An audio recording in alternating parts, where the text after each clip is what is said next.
the speaker by name and allow for adequate discussion of all issues brought before the board. At any time during the meeting, if any board member or public attendee needs adjustment in communication facilitation, they should get the attention of the chair by raising their hand. All voice votes will be taken by raising of the hand. Please avoid sidebar conversations.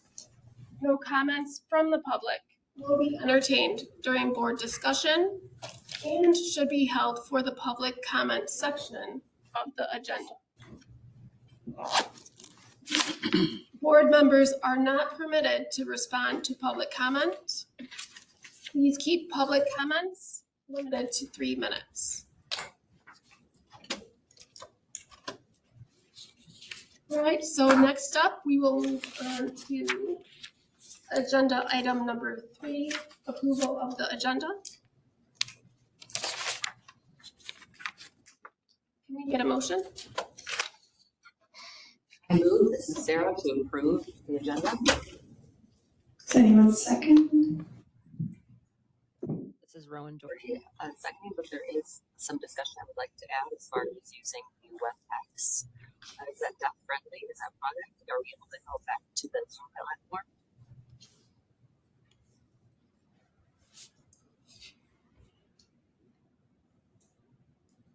From what I have been told, they have to try it at least one time. We have to try it just once. And if it is not effective, then I'm assuming we are able to go back to Zoom. But they are trying to figure it out, and we went back and forth with them, and we're told, no, we must try this.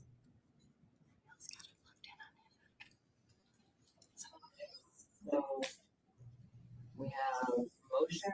It's been seconded by Rowan. Is there any more discussion? So accepting minutes as read. Agenda. It's the agenda is read. And it passes. Okay. And the election of the chair and co-chair.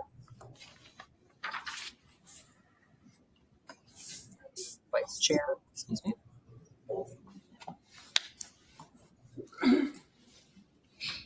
Okay, so go ahead. My question is, why isn't it that you put this parentheses, the they and us?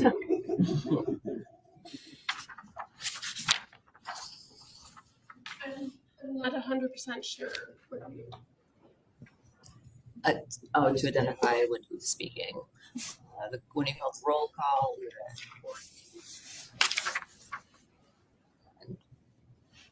as far as getting up and identifying yourselves, so that we make sure that we're not conflicting with each other. And then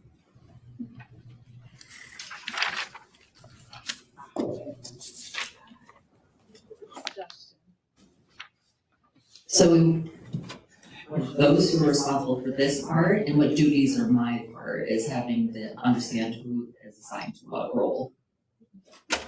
For me, that would be helpful. I'm just saying that would be helpful for me as well.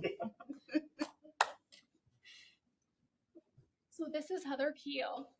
We would like to entertain nominations for chair. Are there any nominations?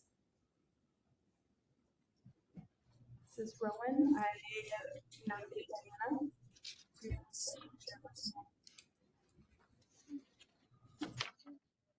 Okay, so what do I do? Would I say yes? Is there a second?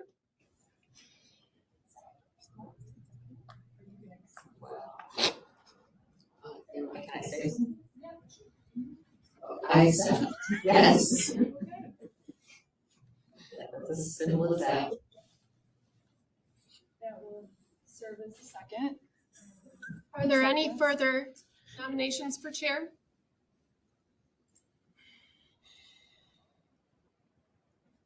Is there any further discussion on the nomination?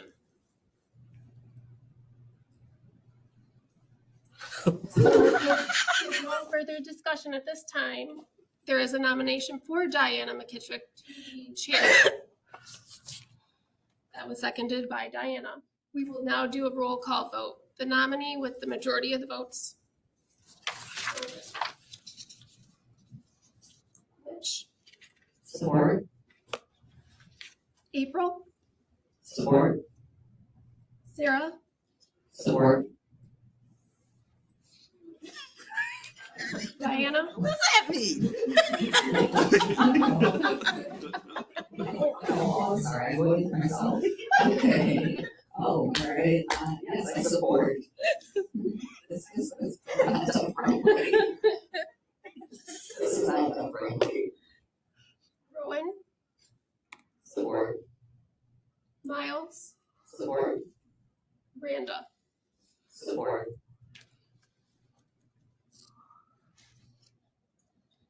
Okay, with that, the motion passes and Diana is chair the coming year. Thanks.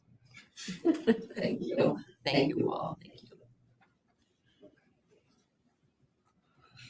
So now we would like to entertain nominations for vice chair. Are there any nominations?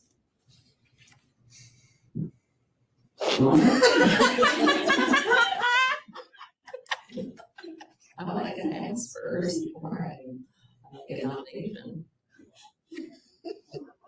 Sarah will be the vice chair. Do we have I a second? second that. This is Miles.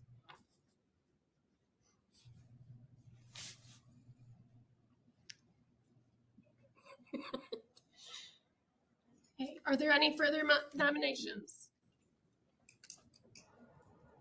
Is there any discussion needed for the nomination? So with that, I will hold the roll. Mitch. Support. April. Support. Sarah. Abstain. Ma'am. Diana. Support. Rowan. Support. Miles. Support. Randa. Support. With that, Sarah will be vice chair for the next year. Congratulations. Thank you. Now I will turn it back over to the chair.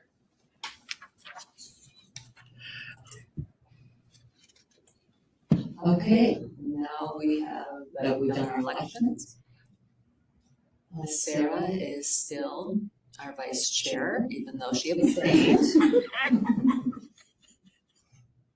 And this is so unfriendly rather, but anyways, we have to follow the system, but other people don't want to make that complicated, but that's all right, we have to follow the rules.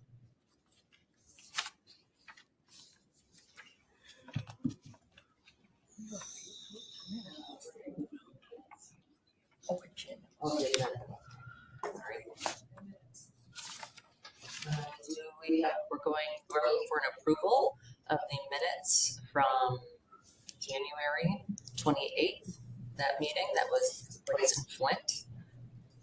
Do you have any? Second. And so we moved to accept it. Sarah seconded that.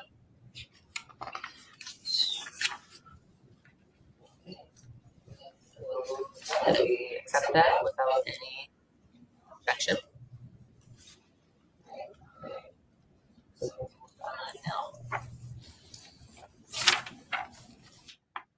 Old business.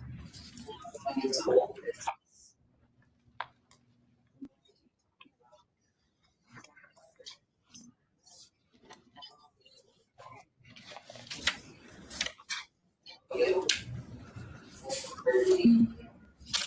Training program, ITP. Who's going to be doing that session? Is that mine? Is that you, Mitch? Oh, it's you, Miranda.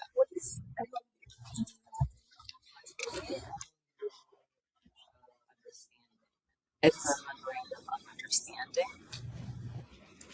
which means that two parties great to understand what the expectations are based on whatever topic they're talking about. So I'm not sure what you're thinking about it. I have nothing to say on that. On that front.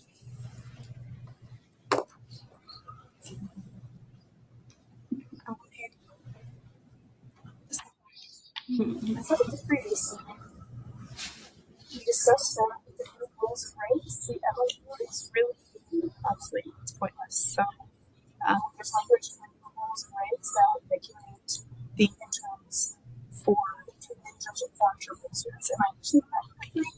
Previously, we have discussed we need to update the MOU, but with the new rules and regs, it seems that we will not need to use it moving forward. So I think we are able to close that discussion. Since April, we might need to hold on the discussion because the rules and regs have not passed at this point. So I think we need to hold the discussion to see if we're going to regs come into effect.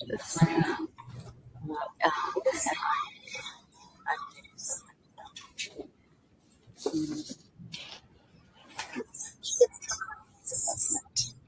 It's a report that was a statewide survey related to interpretation.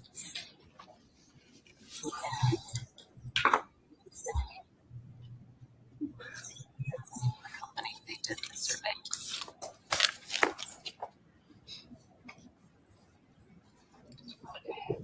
Do you go back to the MOU or just table that for now?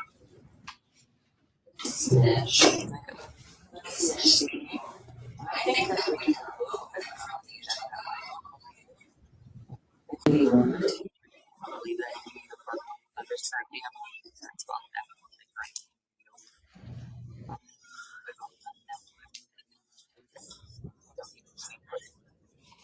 This anymore.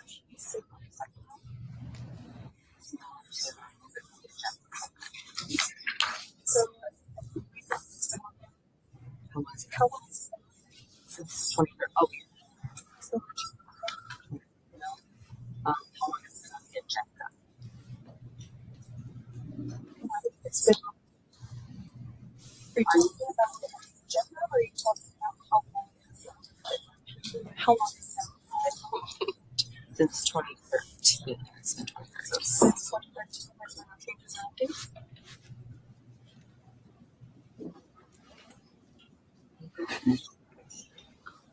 This is Michigan.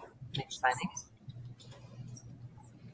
My understanding is when the first interpretive rules and regs passed, the not the laws itself, it passed, and then later on we had the legislature and some departments could write rules and be able to pass those. We wouldn't have to go through the process of the legislature. There's two different processes, but there is legislation or there's the administrative rules. There are two different sets. There's a different process for both outcomes. Back in 2007, the Deaf Persons Interpreter Act.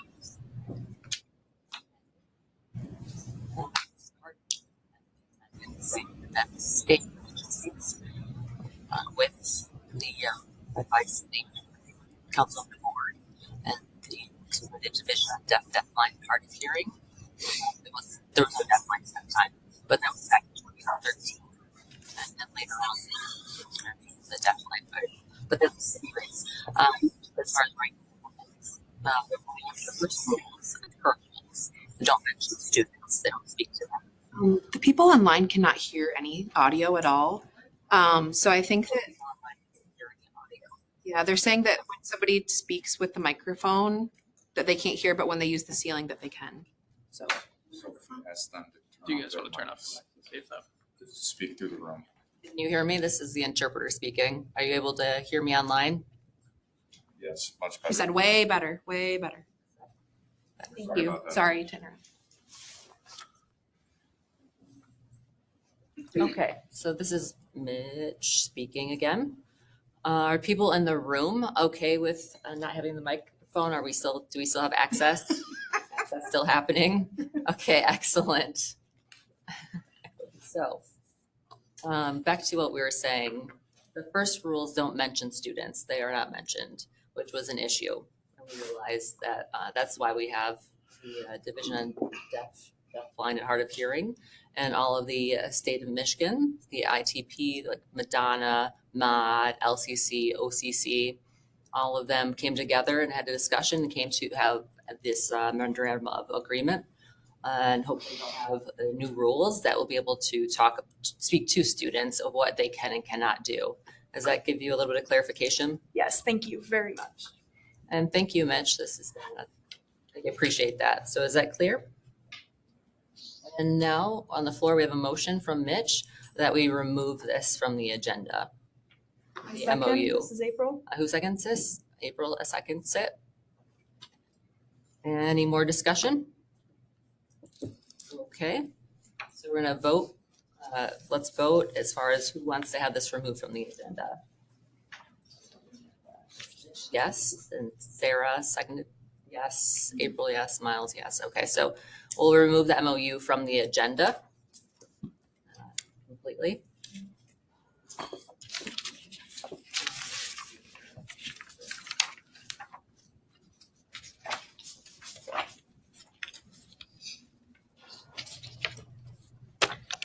And then next topic is the subcommittee report on MINA report, the interpreter needs assessment.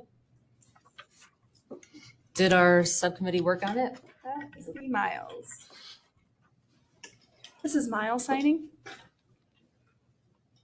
Our committee did have a discussion. We would like more time to be able to collect more data and an opportunity to meet with BCHS and discuss other ways to certification. We need a little bit more time to get that information and consider the best recommendation for our state. That's what our request is. Okay.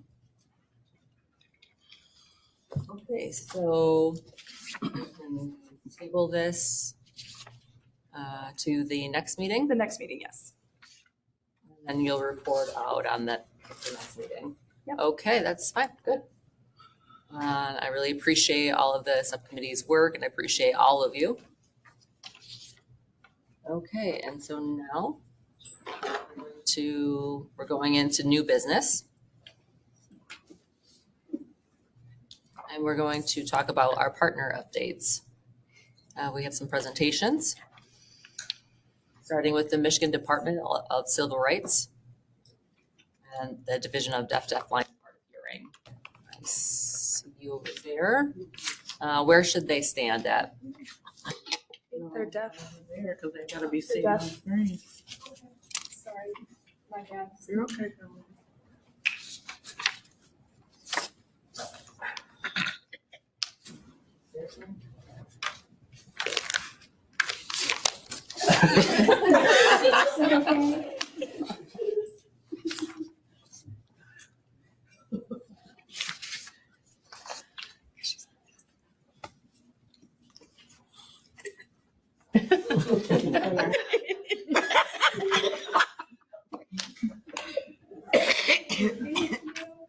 Good morning, everyone. Oh, right here. Where do I need to be? Can you see me okay? Right there? Oh, there we go. I was not prepared to be on screen like this. Hello, everyone at home. Hello. Thank you, Laura, to the staff and the board for the opportunity for me to come here today and share the information that I have to your team. So I'll be looking all over the place. My phone's right here. I apologize to those online. I am still paying attention.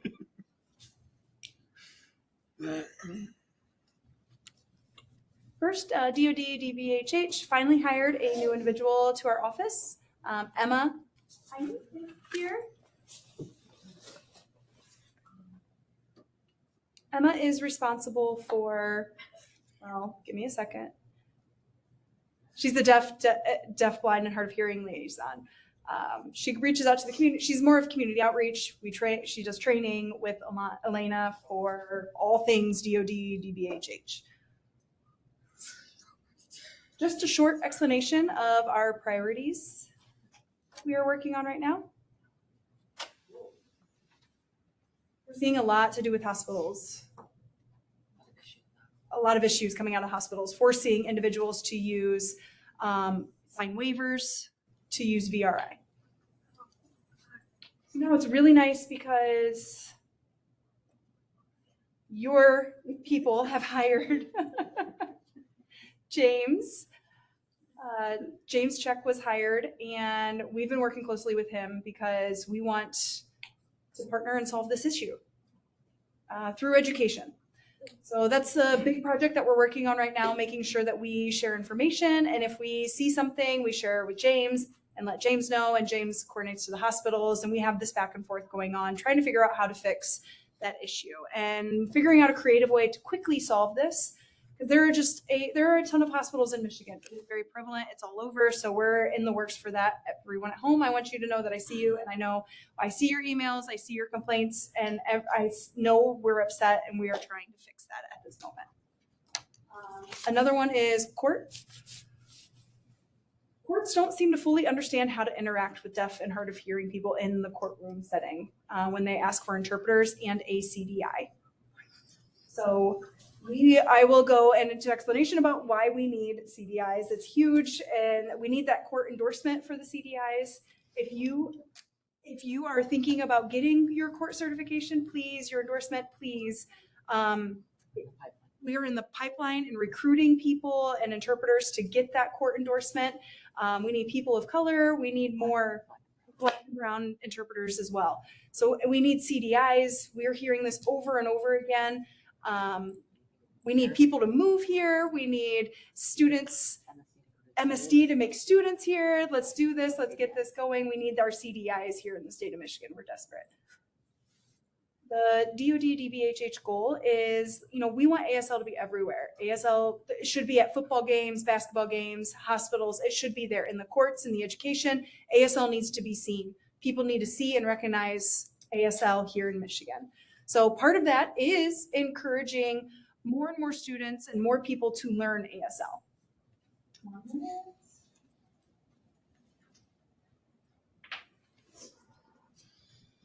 Okay, going back to education and educating interpreters, educational interpreters.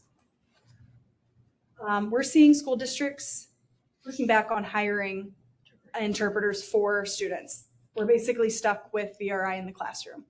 The problem with that is, I can give one example. We do have one student who, will be going into high school and wants to interact with their peers and has to bring a laptop to interact with their peers. That is not successful communication for that individual.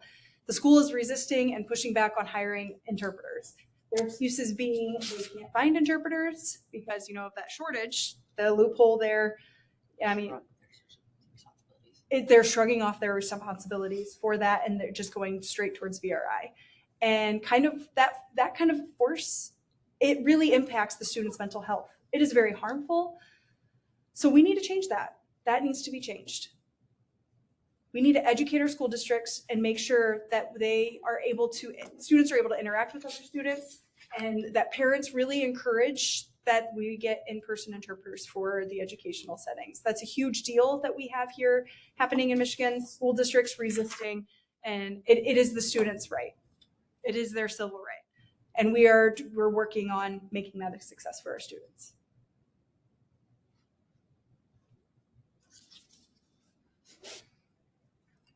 That's all. Thank you for the opportunity to come.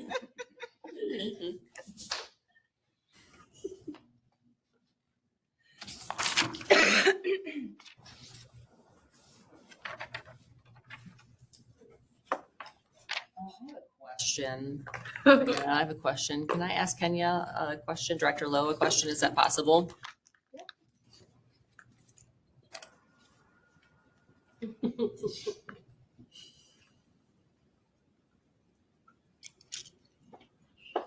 So my question is, how do you educate your grassroots deaf individuals, that population? Because more often than not, we don't have formal education when we go to workshops like you mentioned, and you leave out that population. And so we're always, we need to educate each other. We hear something and then we teach each other. But what about educating our people who are not typically coming to these formal events, these formal presentations? What kind of outreach are you doing there? I know we need to make the impact with that, and that's what you do with civil rights issues in the hospitals, because those are the ones who are typically impacted. Thank you. That was a great question, and I am ready to answer it. So I did forget to mention, right now we have a new hire, Emma, and Emma has the opportunity to set up a newsletter, to restart that. And we're in the process of getting that newsletter translated into ASL, not just English, but also into signed ASL. And this will be posting a lot of information about newsletter, about trainings, like information and things like that is going to be in the newsletter. The concern, with the grassroots, having access to internet and everything, I understand that is a very valid concern. And we do have our staff members and people and DOD, DAD, and FAD as a grassroots organization, deaf organizations, please get involved. Another, pitch there, no shame, but let's, back to your question. For the newsletter, we are doing that, and social media as well. We're making it accessible in sign language. It's not just written in English, it is also in signed American Sign Language. So I want to make sure that we're doing both the same. That's our goal this year. And you're right. James and I, we are in discussions and getting involved with the grassroots community through your events, through things that pop up, and we're able to be involved. I know James is probably going to talk about his plan. It's a great plan, and how to reach out to the community relating to medications and everything, medical issues. So, and yeah, the senior citizen community and the hospital situation, feeling oppressed when you go in and you have to sign a waiver. We don't want that. We need them to know that they have a right to say no. And it's on our mind. Your question is definitely on our mind. Did that answer your question? Yes, that answered my question. And personally, I've experienced how hospitals do that oppressive work. But the issue that it happens is I was adamant about getting the services that I needed or we needed. And as far as filing a complaint, it failed. It failed because I advocated too well for myself. And so as far as that, not having that interpreter provided, so there's some darned if you do, darned if you don't type of things. But how is it that we as a board can engage and be involved to uplift your efforts to make it more effective?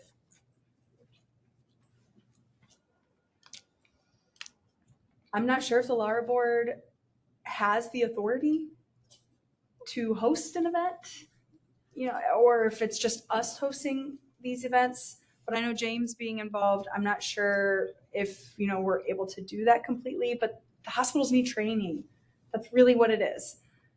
Deaf people, oftentimes always have to argue with the hospitals, and because of lack of training or switching out, staff. There's a high turnover in hospitals as well. So you get one person trained and there's a new person in their shoes not long after.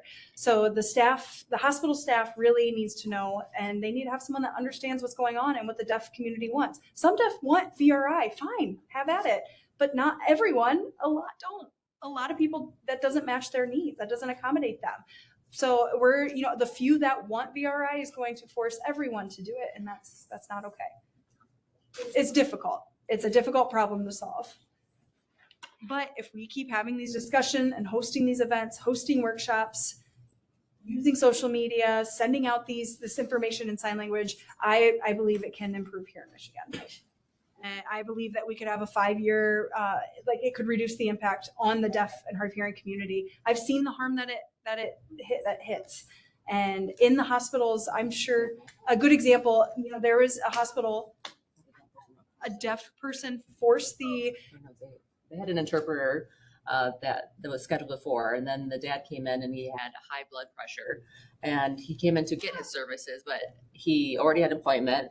And then he ended up having high blood pressure, which also having that stress of not having that interpreter caused an impact and raised that blood pressure. A deaf person should be able to arrive to school, arrive to work, arrive to a hospital, to a public space, to a court space, to an event or a performance with that ease of mind and knowing that it can be effective, and not wondering and having the anxiety of, am I going to have an interpreter? Is it going to work? Because that impacts our health and our mental health and the health of the community, and that's unfair. Rhonda, you had a question? This is Randa speaking. This is my first time saying you, Randa. Okay. So Director Lowe, I was just wondering, what about we do those videos of those experiences, those people, and we disperse those to the hospital so they're able to see for themselves firsthand what these experiences are, because they are based on true stories, and spreading that awareness, like you mentioned, that high blood pressure those cause because of their actions. So having that conversation, is that something that we can do? Also social media and using that type of true stories, those experiences in those trainings with the hospitals, having a real patient on video, and so that way we can prove our case. This is Director Lowe signing. Yes, we've had those discussions. We also have to respect patient confidentiality. Not everyone wants to share their experiences in fear of retaliation from their hospital or doctor.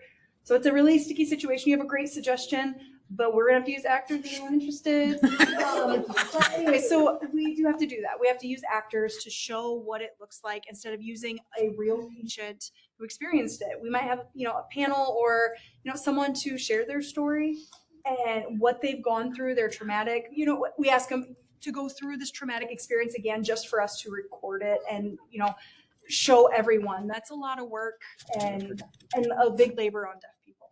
So there's a different way than asking deaf individuals bothering you with that. Yeah, we can talk offline. Okay, we'll save time, everybody here, but yes. So any more questions for me? This is Rowan. So this is for you and also for Laura.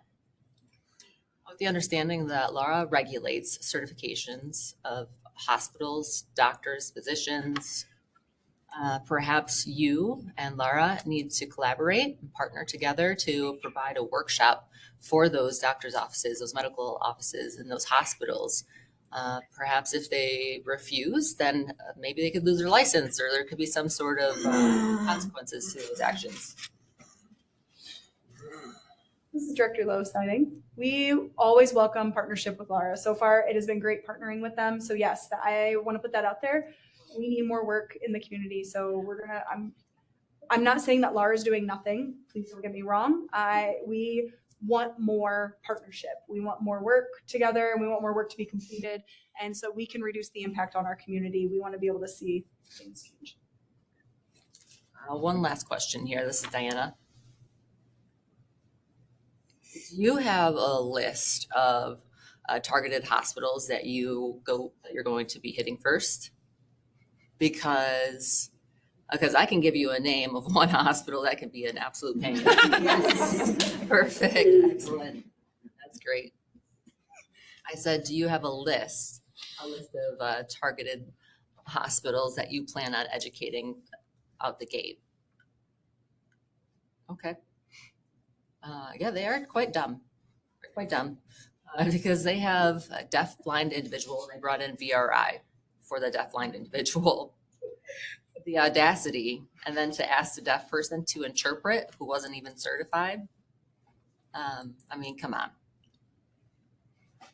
Well, the most complaints that I hear of is that they don't have enough money. They don't have funding. It's not in the budget. So on and so forth. So hit that topic. Thank you. Anyone else? Any questions? Anyone else? And thank you so much for your work. Thank you. We really appreciate you. Thank you. Thank you. Appreciate you.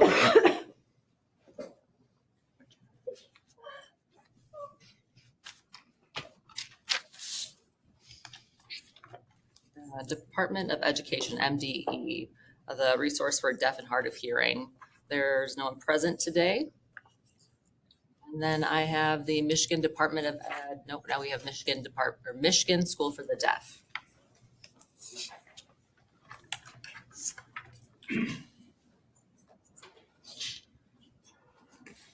Hi, can you all see me? Okay, great.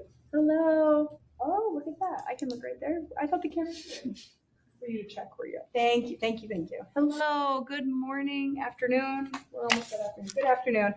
Happy Monday to everyone. Thank you for having Michigan School for the Deaf here. It's always a pleasure working with you all. Our updates are this past month, we had the pleasure of hosting Laura They came to Michigan School for the Deaf with DDBHH to provide education to our staff regarding their policies and their rights. And that really started a discussion within the school. You know, what does accessibility look like for the staff, for the students, the whole spectrum. So it's really great to work with both of them and have them come to the school.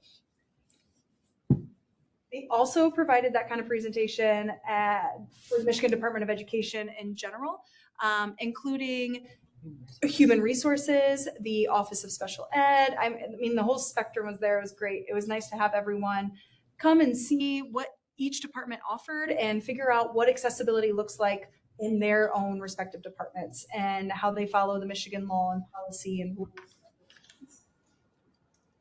We're really looking forward to a continued partnership with them. And I know DDBHH will be coming next month to provide education to our students as well, related to their personal boundaries, related to their rights and navigating the justice system.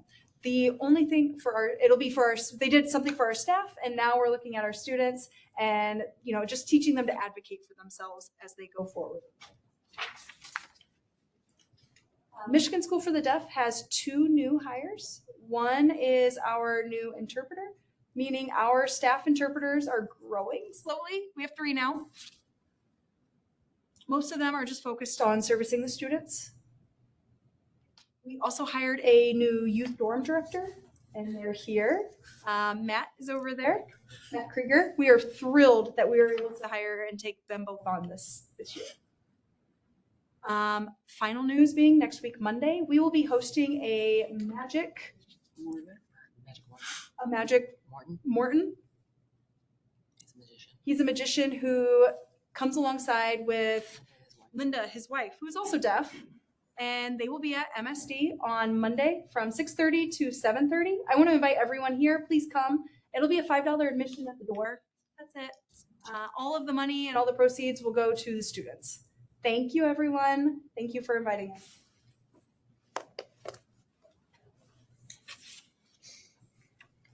Oh, wait. No, not for you. It's not a question. Not a question. I just want to share. I know that we at Lara are in the process of making our workshops with the deaf community, making them better for them, making them more personal at a personal level so they can ask questions, that giving them that space where we can provide those answers to those things. And how we present to the deaf audience versus how we present to the hearing audience is the vast difference between the two approaches. And we acknowledge that. And I wanted to inform you that we acknowledge that, and we are all in agreement that our presentations need to be different based upon our audience. Okay, so I just wanted to share that with you. Thank you. Anyone else? Thank you. Thank you for coming. Is there a representative from Myriad? Seeing one. Michigan Deaf Association? No representative present?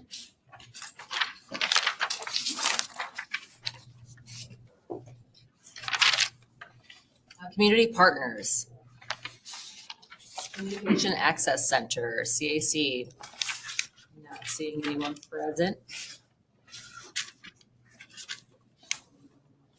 No one from the Flint Association of Deaf. Here. The Flint Deaf Senior Citizens is not present. The Detroit Deaf Black Advocates. The DDBA. There's no representative here.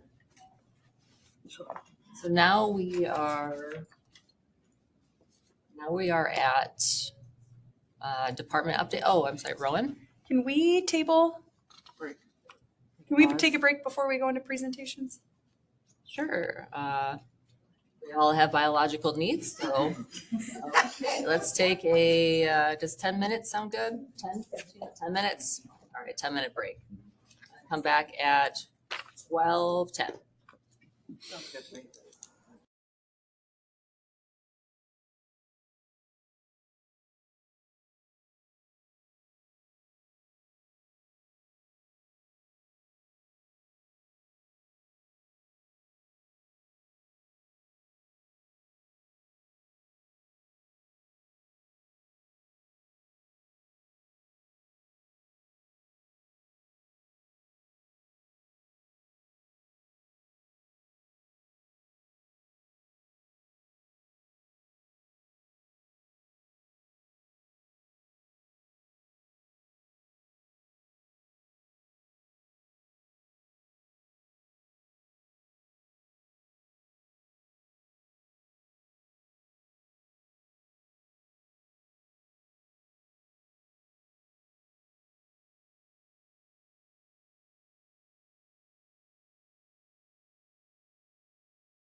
I'm always running my mouth. Start doing the Very far away, but if you want.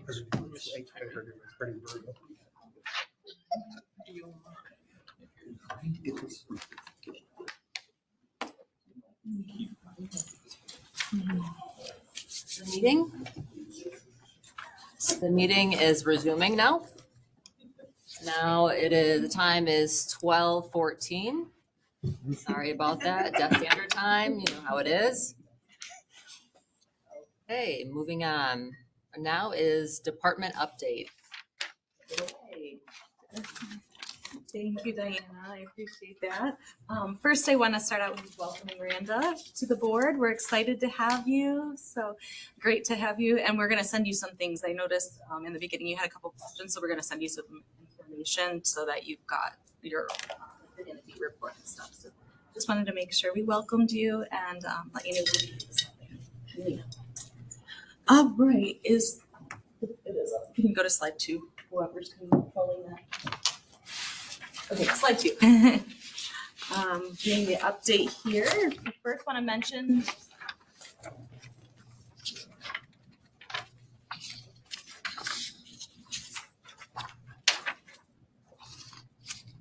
okay.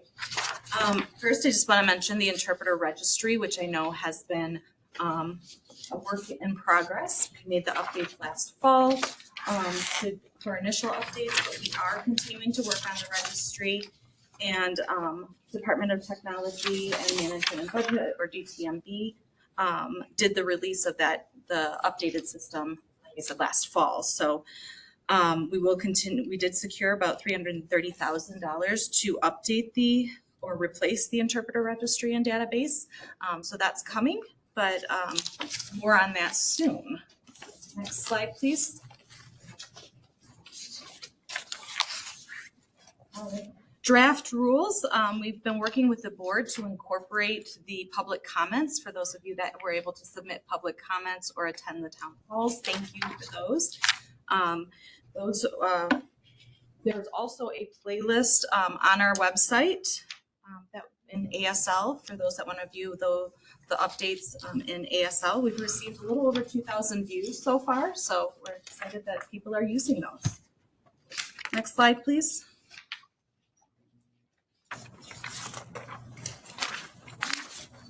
We have one more floor vacancy, so if anyone knows anyone who's interested in joining our team, please have them apply.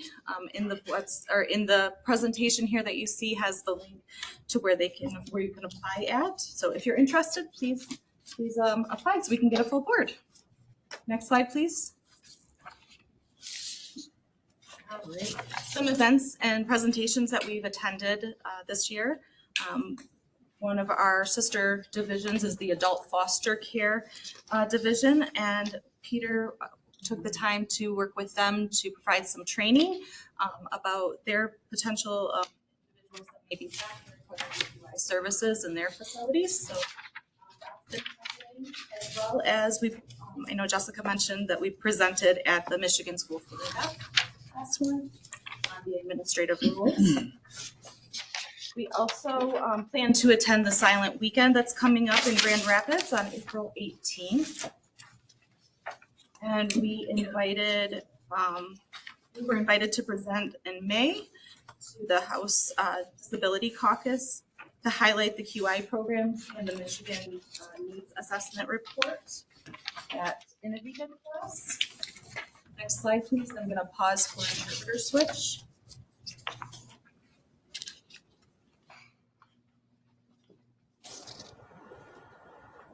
All right, so renewal season's coming up, our favorite time of year, huh? We are preparing to send out those renewal postcards. Those will be sent in the mail like we've done for a couple years now, I believe, which I think was a suggestion. We do have the option to pay online for those that are renewing timely. Still have to send the applications in, but with the update of the interpreter system, hopefully that function will be this year. Still sending in by mail for the applications. Watch your emails, and monitor the registry to see when we might get those processed. Also, payments, just a reminder, are cashed by a different office than ours, so it's a little bit of delay if you send in through the mail with your payment, and then the application is forwarded to our area to process. So that's a two-step process when you're not able to pay online. And just want to mention that we recommend sending your applications in by certified mail so that you can track it and make sure everyone's know.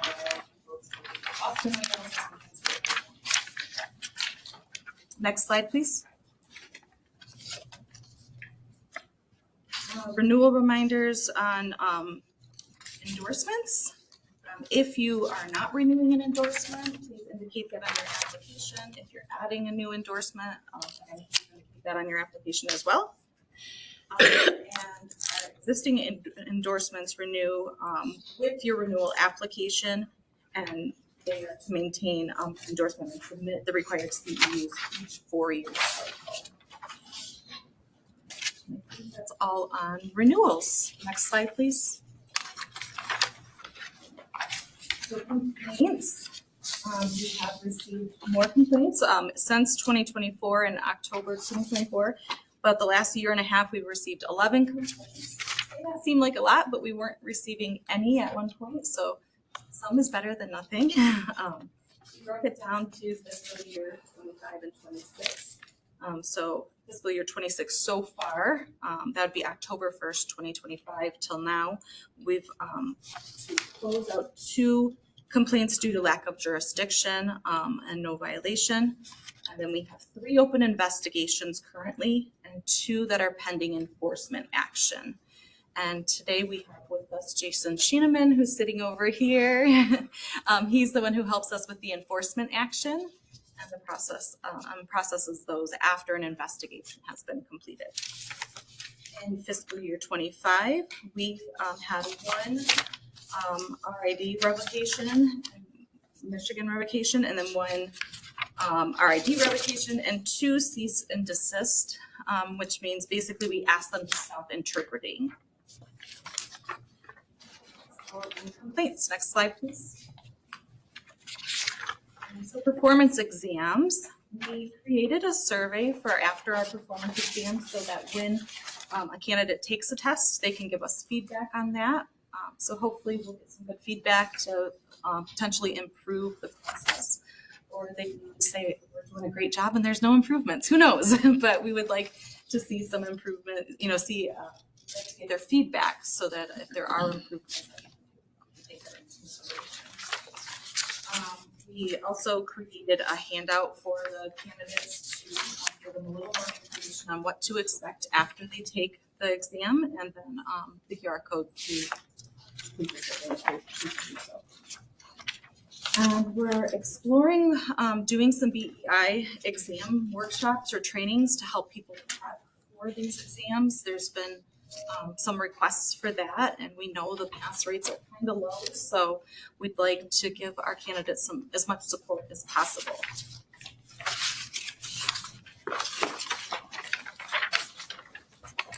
Next slide. Testing statistics. So you can see that our TEP test results, we've had about 46% pass. This is from October 25 till present, October 2025, I'm sorry, until present. And then our BEI performance results are basic. We had a 71% pass rate, but we haven't had any advanced or master's pass to date. We do have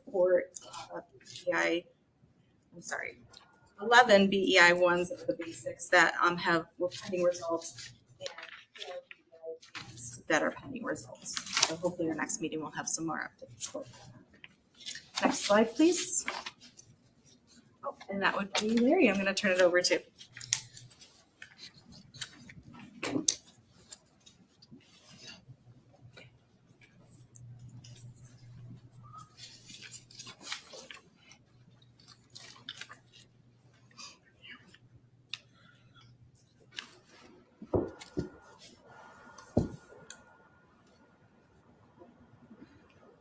My name's Larry Horvath. I'm the director for the Bureau of Health Systems. It's nice to come to the board and give a little bit of an update. I'm just going to focus a little bit on the budget side in case there's any questions.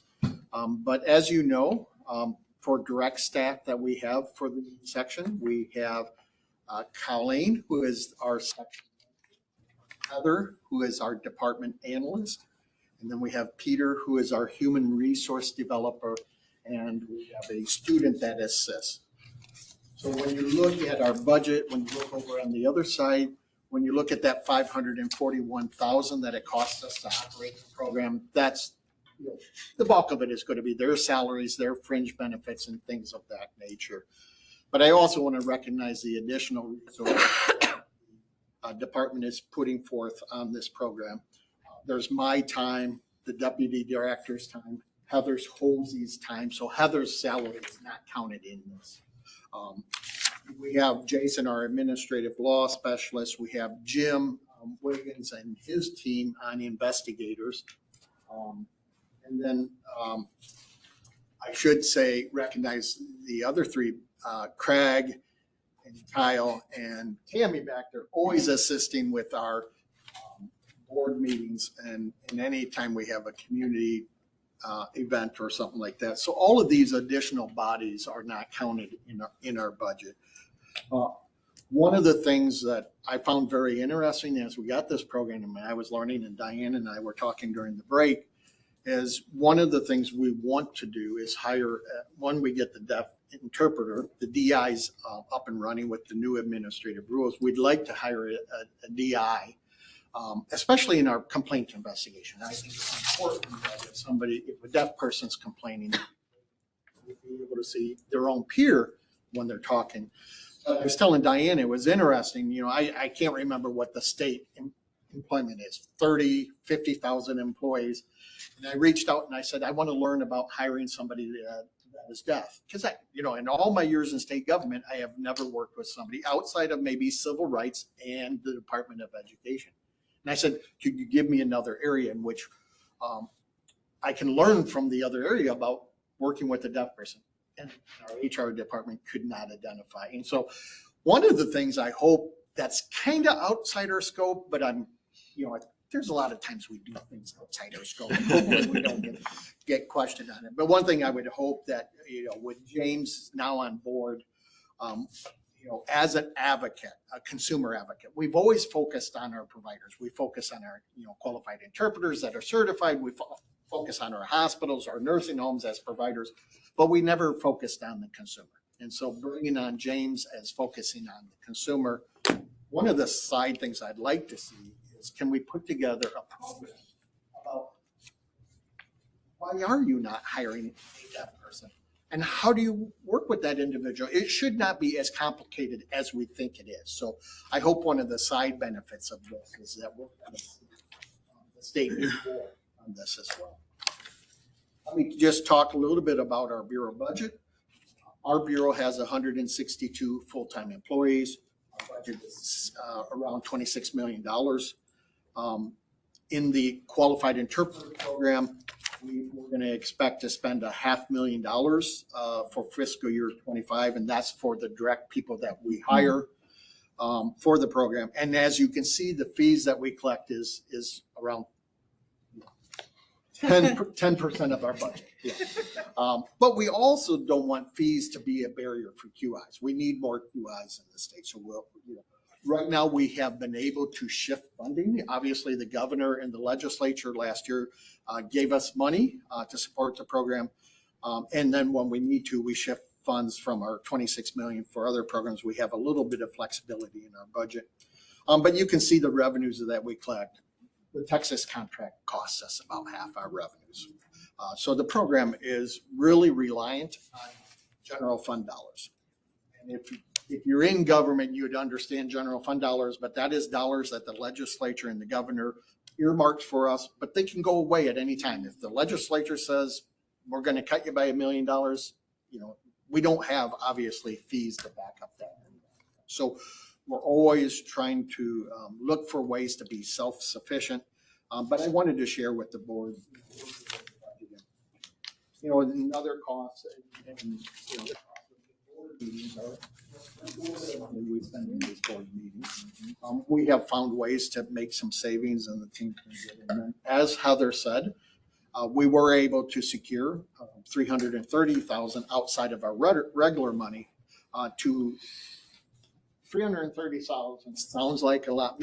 I always, you know, when we talk about finding a person, I mean, not an individual, but a healthcare provider, I'm always like, oh, we can only find them 10,000. And then we find them 250,000 and they just write the check. And I'm always kind of like, oh, that's a lot of money, you know, but, you know, 330,000 to me sounds like a lot for a database. It is not a lot for a database. We are just ending our build on our licensing database that will be released in August. That was a 3-year project, $2.5 million to build. So really for the QI database, we think we can be efficient in building this, you know, but you get the money you get. And so we're excited that we have money, and what we hope at the end of the day, this will allow for an online application. It will allow for uploading documents. It will allow for us to extract data, not manually, but automatically to give the board data to make decisions on the program. The project, obviously, we have up to 4 years to spend this money. I put in there 3 years. Our real goal is within a year or two, we'll have this database upgraded. The team has already done a fantastic job on upgrading the public portal. This will be updating the internal data. So with that, I'm going to turn it back over to Heather, and then I'll be around if there's any.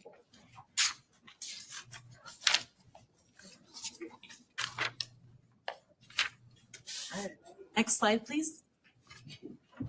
I think the last couple of slides are just informational on when our next board meeting is, which is October 15th.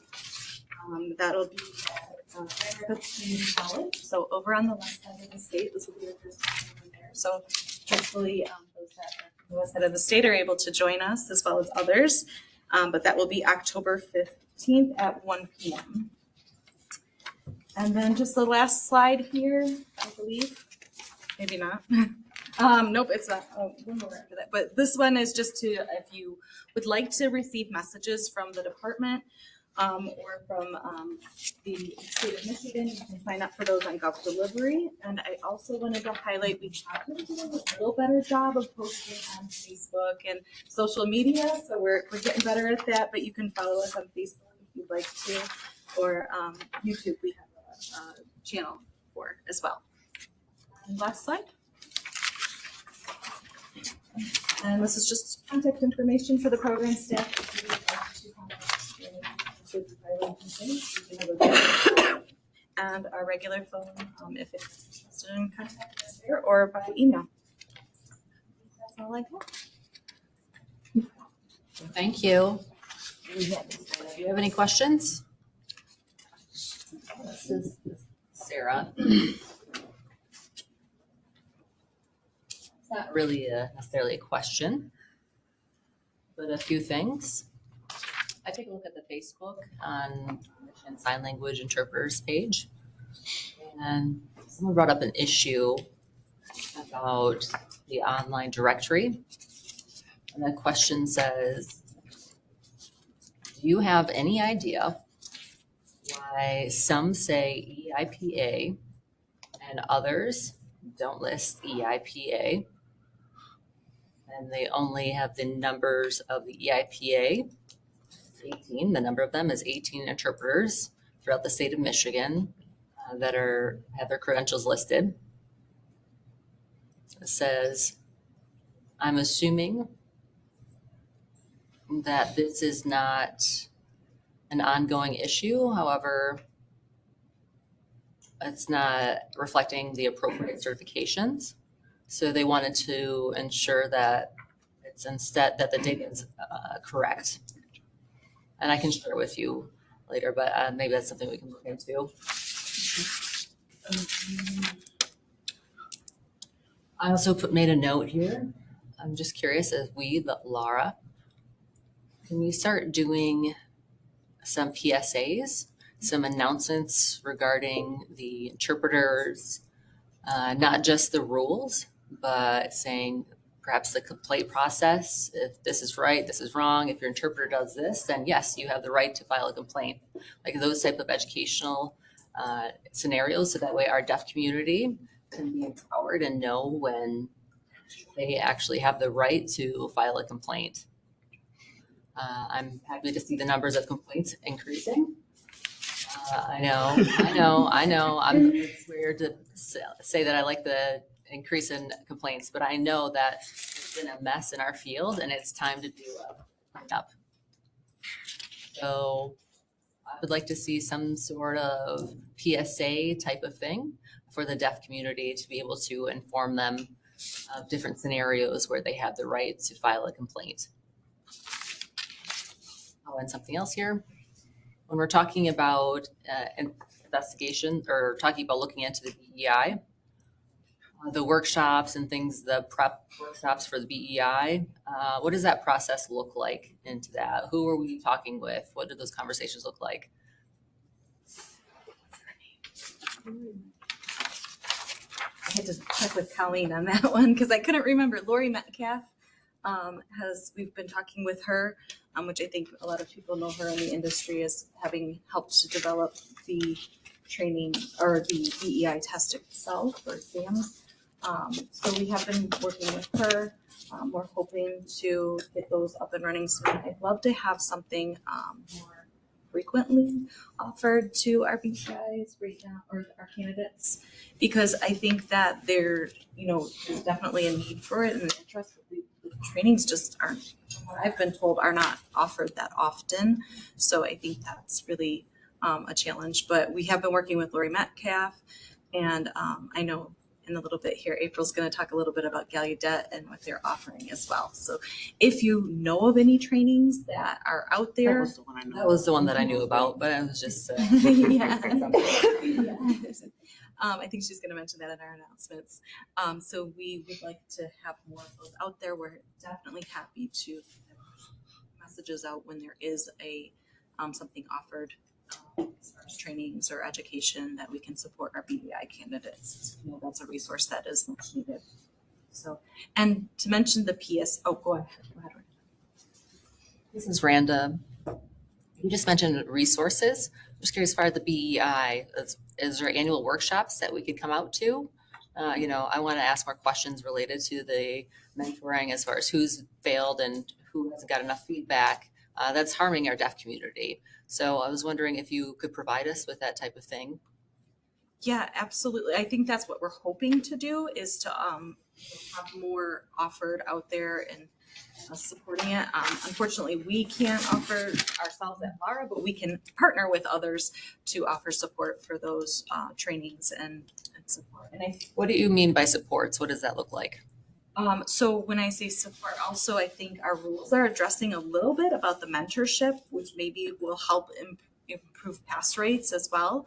So the fingers crossed that will happen if we can get some mentorships happening out there a little more frequently and encouraged, as well as those trainings and prep workshops for BEI candidates.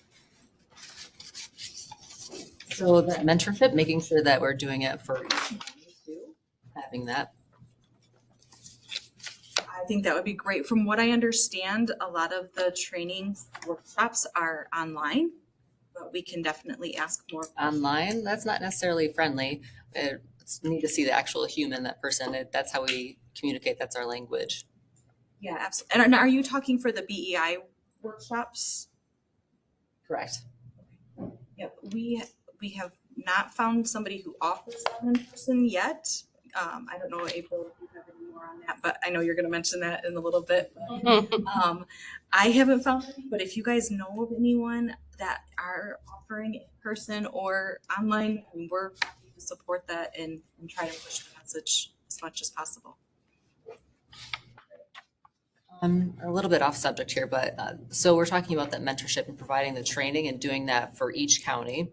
Like for instance, students and those colleges that have to disperse and making it available to everybody, respective to their county. Do you want to add something? We both were talking about this as far as that mentorship and that training. This is Diana. So thank you. I also have a question about the mentorship. I would think that the mentor should be certified because I have some mentors that do not mentor at all. And then they are just sent on their way and they let the student scramble. So I think we want to make sure, just like we have credentials for interpreters and making sure that we have a list of quote unquote trainings and mentors with names so that way people can reach out to those mentors if we have some sort of list because it's hard to find mentors that are qualified. Yeah. That are qualified. I've met a few that were clearly not qualified. Train for mentor or yeah. To be somebody who's certified, who's already passed. That's my.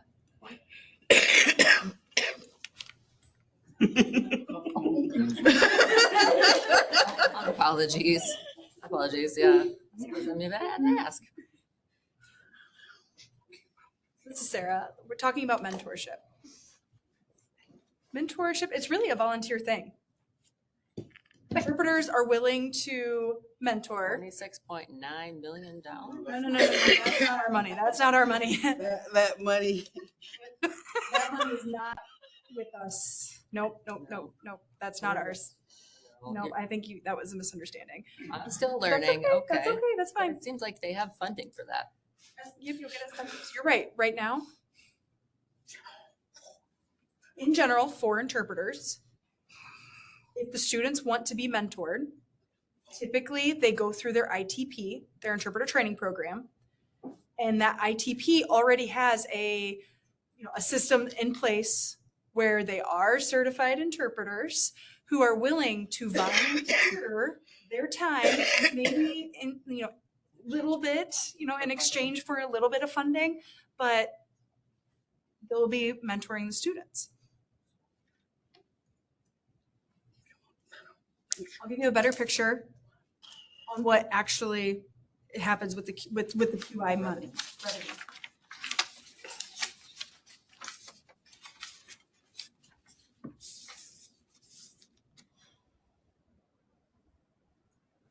We only charge interpreters $130-ish to get certified.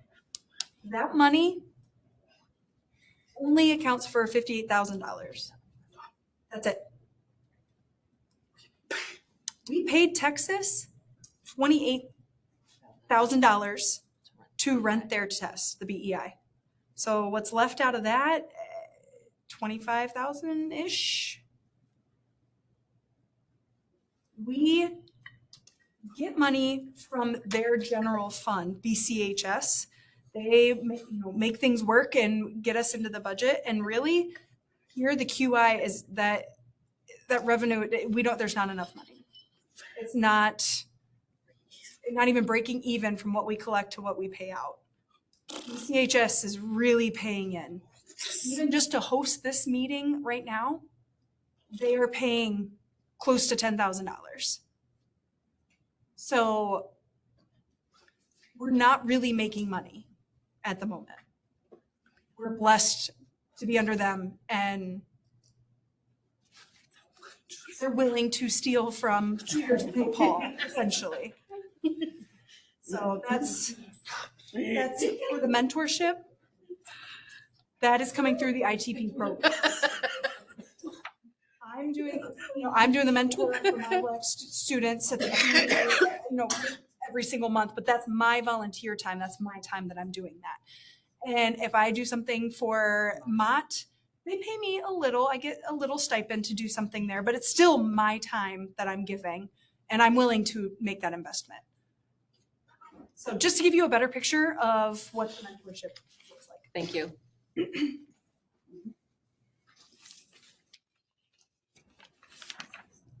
Diana, how do I say this tactfully? The biggest issue with student interpreters isn't just the interpreting portion, it's the language acquisition. They just don't have the foundation, the vocabulary. Start saying deaf people need to have deaf people be mentors for language development. Interpreting that portion of it, it's impossible. For example, if I'm taking ASL 3 or 4, and I'm also interpreting English and using some high level vocabulary in a register that I haven't even learned, how is it that I'm able to interpret something I don't know? What ends up happening is they fingerspell, and they get locked into that mindset of fingerspelling, and that becomes what they become accustomed to, and that becomes a pattern, and it's a hard pattern to break. But as you can see, that there's lots of critiques in that, and doing that fingerspelling, it's a negative thing. Why not include deaf people in the role to encourage the teaching to interpreters, teaching them language? We give them the benefits of our life. We need to make sure that they're well educated and that they are able to earn a living as well. So in the past, deaf people before the ITPs, the interpreter training programs, deaf people taught them to become interpreters, and that's how we got to where we were. back to that model.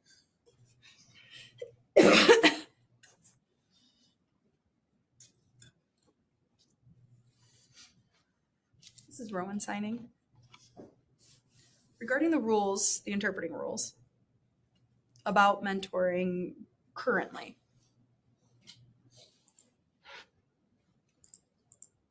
Saying they can mentor, but the students can't interpret. The new rules, can you explain the mentor requirements for the new rules? How is that changed? How is that improved?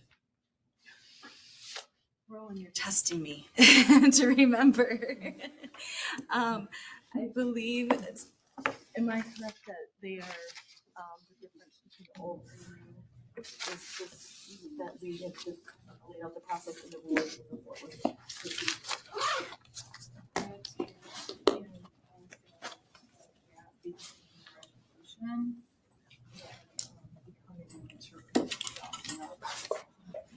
Oh, that's right.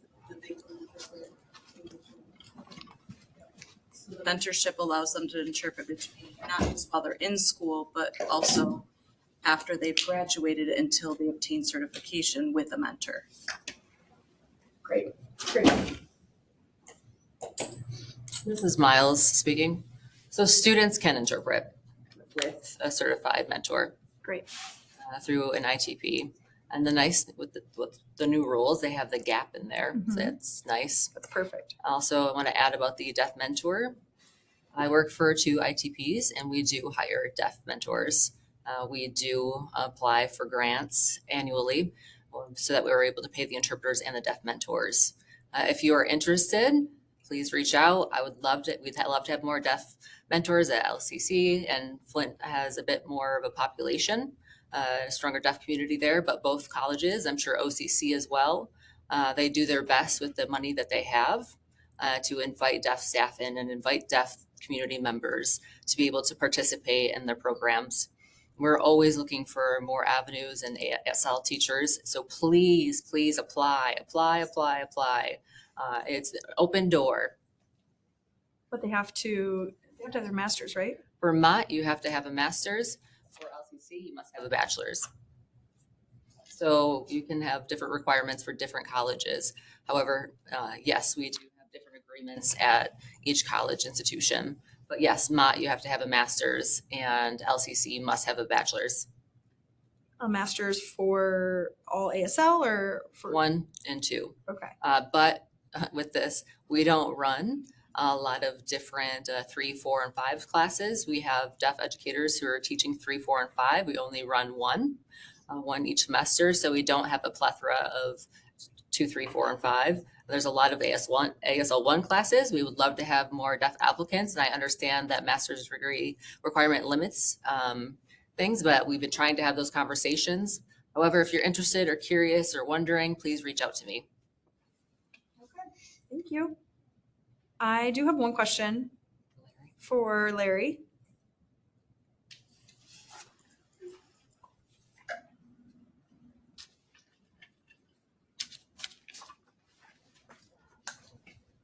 Thank you, Larry.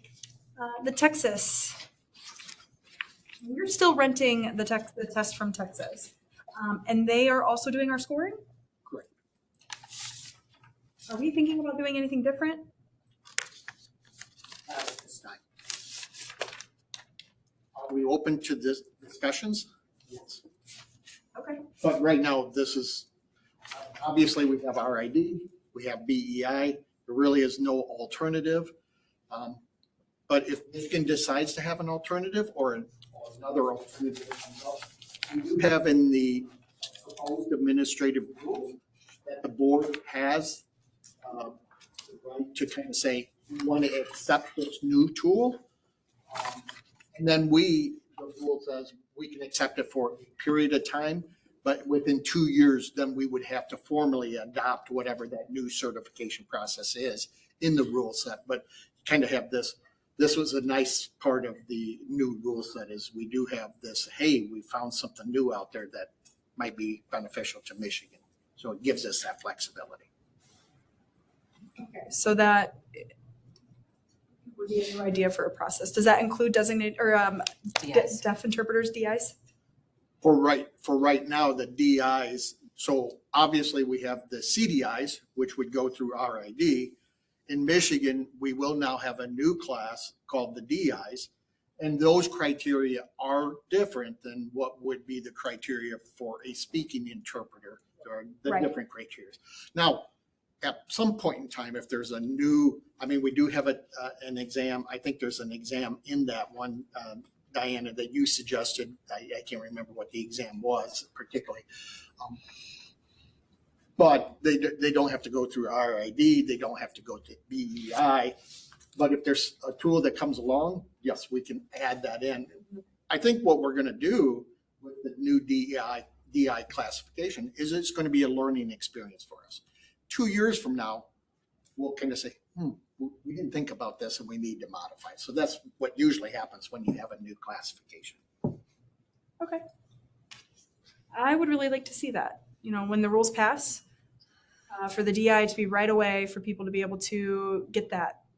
Because oftentimes DIs are, the tools aren't there for them. So we want something to help them train, plus reduce some of the pressure on the CDIs, the shortage of CDIs.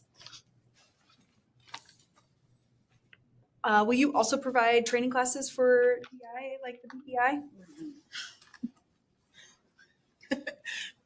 I'm sorry. They don't provide us any training classes. They don't do that for BEIs. We have to go out and find those classes ourselves and those resources. But they have a DEI training out there, yes. There is a DEI training for deaf interpreters and CDIs. They have those Okay, available. I'm talking But about what DI. Right, I understand that, but that's training. The DEIs have to take that for the CDIs. They go out to that training. For example, my nephew, Benjamin, he's already taken the class with, Rosie, I believe it is. Rosalind? Yes. Rosalind, okay. Rosalind, CDI certified, who's a certified CDI, getting that 40-hour class 1 week or in 1 month. It's on Saturdays or something like that.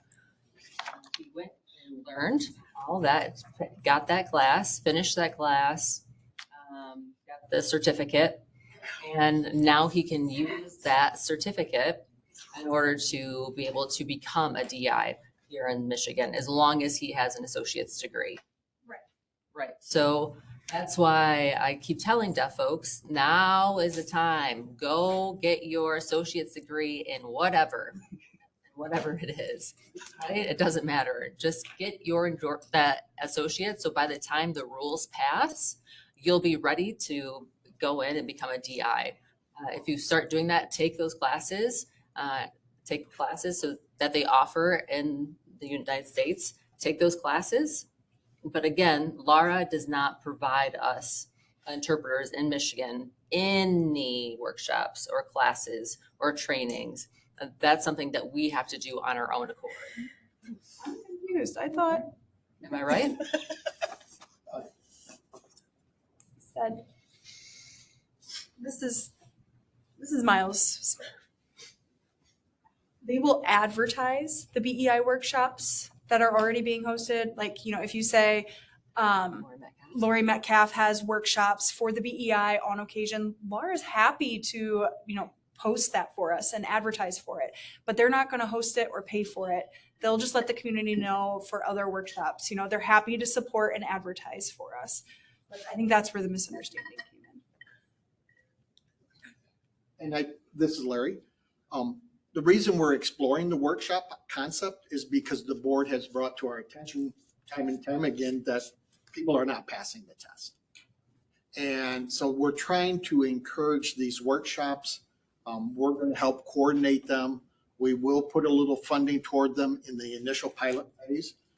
But I think the same thing's going to occur with DI. When we get the DI rules passed, if we see some struggles in some areas where the department can support an effort to make sure people do become DIs, we will look at that as well. Like we are looking at what the board requested. How can we get our pass scores up? And I think we'd do the same for DIs. Okay, that's fine. Thank you. This is Larry. I do want to mention one thing on public service announcements.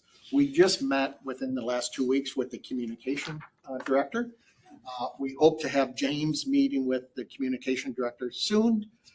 Once we get this proposed rule set out, this is a big lift for us, but once we get the proposed rule set out, it's going to free up a lot of time, but it's going to free up some time that I really, as the bureau director, my vision is now we need to move into that next phase, Diana, that we have always talked about. The first phase is we got to get the rules updated. The second phase is we need to get education. And so I agree that I have been inside the department advocating for public service announcements. And we will come to the board when we're at that phase of getting the board's input, our community partners' input, but what should these public service announcements focus on? And I'll just tell you what I hear from all the meetings I've been to so far, is we need to have a public service announcement from Laura that says becoming a qualified interpreter is a great career, a rewarding career, because we need to get more interpreters out there. The second thing is, the second one that I'd like to focus on is educating the deaf community on their rights when they're using a qualifier. And then the third one is working with the medical community, because that's where we hear most of it. And I think it's a great partnership with the Michigan Hospital Association. They partnered with us on the assessment. I hope to approach them on public service announcements to partner with us on working with the medical community on the PSA. And also bringing in the Michigan State Medical Society. So we don't only just focus on the hospitals, but we also need to focus on the individual practitioner, which is more than likely going to see the individual far greater than they're going to see at the hospital or a clinic. So I think once we get this rule set moving, our next goal is education. All right, thank you.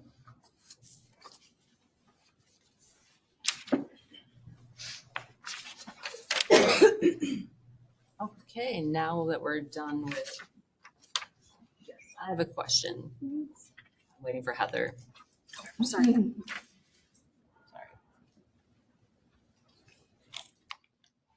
A quick clarification about the complaint process. I'm just curious. I think I know the answer, but the difference between no authority, no jurisdiction, revocation, and then cease and desist. Why do those happen? Which ones? What's the difference between the three? I'm so sorry. Sure. So revocation, it means that we've basically taken the certification away. Sorry, no, I mean like what situation would be different? Like why would we tell them to cease and desist? Like stop interpreting versus taking their certification or saying that we have a lack of jurisdiction? So let's say you guys all know I'm a nurse, I'm not an interpreter. I pretend I'm an interpreter and I go into a doctor's office and try to interpret for somebody. You guys would say to me, Heather, you can't do this anymore. Cease and desist. Or basically stop interpreting. If you as an interpreter were doing something wrong and we did the investigation, we would then revocate because we have a certification to take, right? Where with me, I wouldn't have a certification to take. They just tell us stop doing this. Like we would say, do not do this anymore. And right now, and I know it says cease and desist. Jason's over there probably cringing because it's not a real cease and desist. It's basically a letter that we put out to them saying, don't do this. If they continue to do it, we hear about it, then we would explore options of going to the AG's office and doing an actual cease and desist. So does that make sense or answer your question? Yes. But then like lack of jurisdiction. Sure. So I'm trying to think of a good example of lack of jurisdiction. So there's a category, what is it called? It's in the schools. They're basically a support person. Parapro. The aides. The aides, yeah, they're not Signing. Medication aid. Yes, we don't certify them. And so It's a gray area. What's that? That's a gray area. It is a gray area. And so unless they're actually holding themselves out there as an interpreter, which the experiences that we've got for the complaints we've received, they haven't been doing. They've been assisting the deaf child doing something, but not interpreting for them is those have been the circumstances we have so far. We wouldn't have jurisdiction to do anything about it because they're not certified by us. From what we can tell through our interviews in our next meeting, I would like Jim Wiggins to come and kind of talk about the process of what an investigation looks like, go through the steps so you guys can kind of have an idea of really, I mean, we take about up to 4 months to investigate. We talk to the deaf individual, we talk to whoever's involved in it, any potential people who've witnessed things, the interpreter themselves, it's a school, we talk to all of these different groups to get the best picture of what's going on. So I'd like him to come and talk to you guys about that process in more detail. But that's how we then get to our recommendations that then feed into what Jason's area is, which is enforcement and him taking action on those individuals that suspend or the rules give us multiple options on what we can do. So does that help a little? Yes, thank you.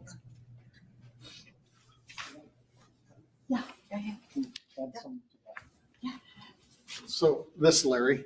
So on the no jurisdiction, when we do a no jurisdiction and there's another state organization that would have jurisdiction, we make the referral to say that your complaint really should go to civil rights because they have jurisdiction. So I just wanted to clarify that as well. Yeah, good point. So you revoke a certification. What type of wrongdoing have they done? What are examples of that? So things that maybe, trying to think of a good example. So when we revoke, if they are doing something that breaks the code of conduct, the RID code of conduct, that's one of the examples. Like aiding in exploiting exploitation of deaf people. That could be, yep. There's a lot of circumstances that basically they're breaking any of the administrative rules, not following those.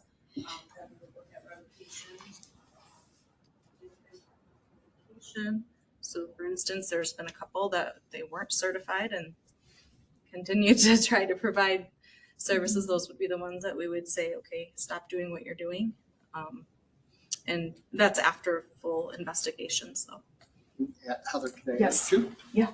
So this is Larry, and correct me if I'm wrong. One of the simplest things is we issue a certification based on somebody holding an RID. If RID then cancels them, our revocation is saying we have to revoke your Michigan certificate because you no longer have RID, therefore you're not qualified. So that would be another simple example of revocation. Okay. Miles. This is Miles speaking.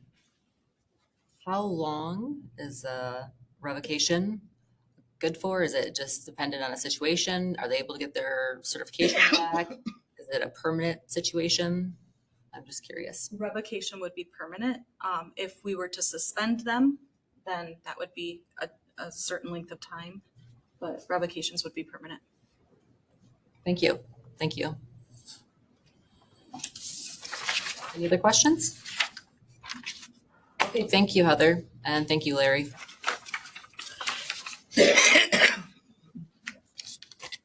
So now we have public comment. Do we have any public comment? I'll direct that to you.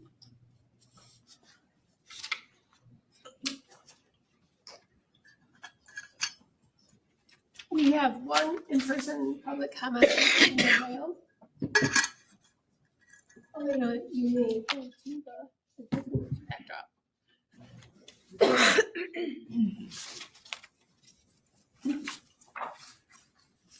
Hello, everyone online, everyone on WebEx, here in person, hello. I have two public comments, different rules, so different versions. First public comment is from the DoD DDBHH. Wanted to let Laura know, there we go, thank you. And information, just a heads up to Laura, we need to work together. You know, people in the community are very confused about filing complaints against interpreters with Laura and versus like discrimination violations. So there's two different avenues there, and I'd really love for us to work together and get that clarified. Second comment is as me, as a community member, those PSAs, those need to be better. There's not a lot of people in this room. Didn't see any ASL videos on the website or Facebook or any platform regarding this meeting. This is deaf-centered. Deaf people need to have a voice in this matter. We need to definitely get better at that. Secondly, I'm wondering why DAD was not on the agenda, the Detroit Association for the Deaf, if FAD was on the agenda. So I guess that's just my 2 cents. Thank you.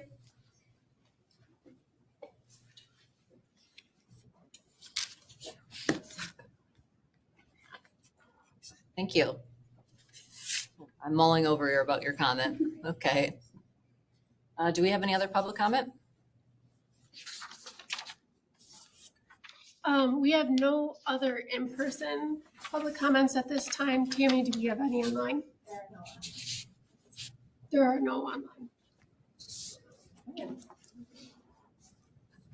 So I'm assuming we're closing the public comment or comments. Now we're moving on to announcements. Do we have any announcements? April. This is April. We already talked about it, but the BEI basic test. First of all, I am thrilled to see the results that we have. What did it say? 71% pass rate? That's awesome. That's wonderful. Also, just letting everyone know, there is a Gallaudet program called Gallaudet Opportunity for Advancement in Learning. It's called the GOAL program. There's a variety of different programs that teach ASL. They're training for the BEI Basic and things like that. There's a lot of stuff out there. But this is specifically for the BEI Basic. There are many online training courses that'll be coming up. They just opened one up for the rest of this year. And there will be 5. And one in May. It's pretty central in the middle of May. May 18th specifically. The next one will be July, August, and then another one in September and October. You can sign up for any of these right now. Registration is open. It caps at 10 students. It is all online. It's not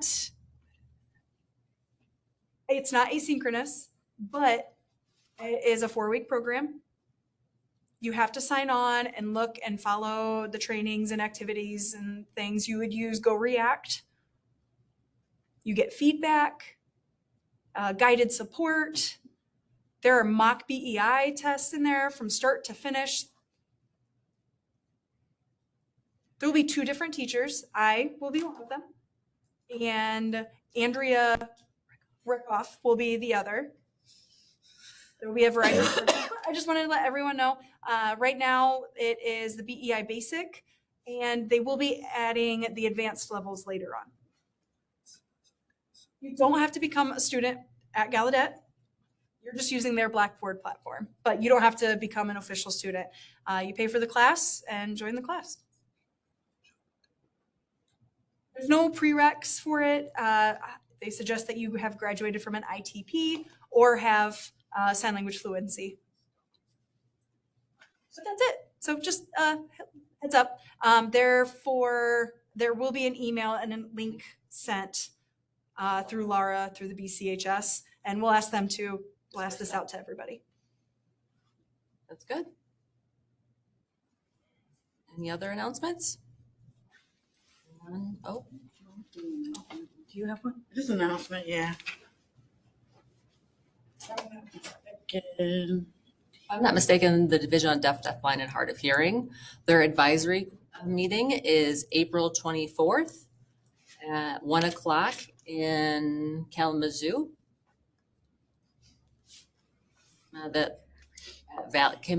Kalamazoo Valley Community College.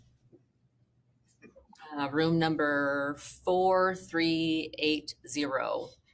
And I want to encourage you all to attend, come out, especially there. They're the ones who make it happen for the deaf community. So it's important to be engaged and get involved in their meetings as well. With them having lots of attendees, and if we had more attendance, we would be able to collaborate together and become stronger and better and more effective for the deaf community. That's my announcement. I got you. I did a little plug for you. Dana, thank you. I have to correct one thing I said. I don't think it's a board meeting without Heather saying something wrong. The revocation is for 2 years. However, Jason over here reminded me it was for 2 years, but we do want to look at this in the rules, but we want to also get these rules out. So I think it's a really good point for us to kind of look at and see more closely what that is. But in October, I know I mentioned that Jim's team was going to come and talk about investigations. I've also asked Jason to follow him with that presentation and talk about enforcement and kind of go through all of what it is that enforcement does and break down the different revocation, suspension, and that type of thing. So I just wanted to correct what I had said earlier. Sorry about that. Thank you. Okay, any more announcements?